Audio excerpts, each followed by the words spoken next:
Two did ton.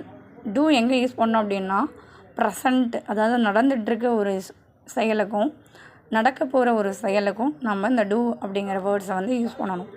அடுத்தது did அப்படிங்கிறது எங்கே யூஸ் பண்ணணும் அப்படின்னா பாஸ்ட், அதாவது நடந்து முடிஞ்ச ஒரு விஷயத்துக்கு நம்ம டிட் யூஸ் பண்ணணும்.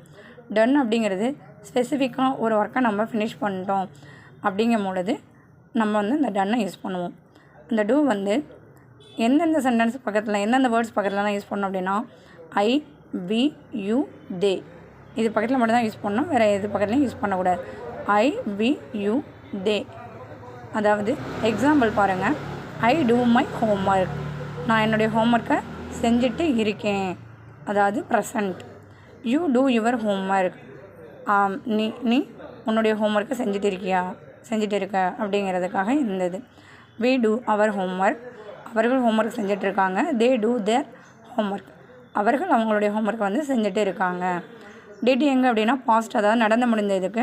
So I did my homework, நான் வந்து என்னுடைய ஹோம்ஒர்க்கை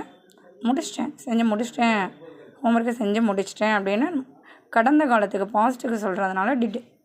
தே டிட் தேர் ஹோம்ஒர்க், அவர்கள் ஹோம்ஒர்க்கை செஞ்சு முடிச்சிட்டாங்கிறத விட செஞ்சிட்டாங்கன்னு சொல்லணும். ஏன்னா முடிச்சிட்டாங்க அப்படின்னா அந்த ஃபினிஷ் அப்படிங்கிறதெல்லாம் வரும். So we did our homework, அவர்கள் ஹோம்ஒர்க்கை செஞ்சிட்டாங்க. அடுத்தது டன் எங்கே அப்படின்னா பர்ஃபெக்டாக ஒரு ஒர்க்கை நம்ம முடிச்சோம் ஸ்பெசிஃபிக்காக அப்படிங்கும் போது அந்த டன் வந்து வரும். So I had done my homework that day, அன்றைக்கே நான் என்னுடைய ஹோம்ஒர்க்கை முடிச்சிட்டேன்ல அப்படின்னு சொல்கிறது. அப்புறம் அந்த டூ டிட்டு வந்து நம்ம கொஸ்டின் சென்டென்ஸ்லேயும் யூஸ் பண்ணலாம். எப்படின்னா do you like tea, do you like coffee. So அந்த மாதிரி சொல்கிறதுக்காக டூ யூஸ் பண்ணுறோம். டிட் வந்து did you do your homework, did you see that movie, அந்த மூவியை நீ பார்த்துட்டியா, ஹோம்ஒர்க்கை பண்ணிட்டியா அப்படின்னு கேட்குறதுக்காக இந்த வேர்ட்ஸை யூஸ் பண்ணுறோம்.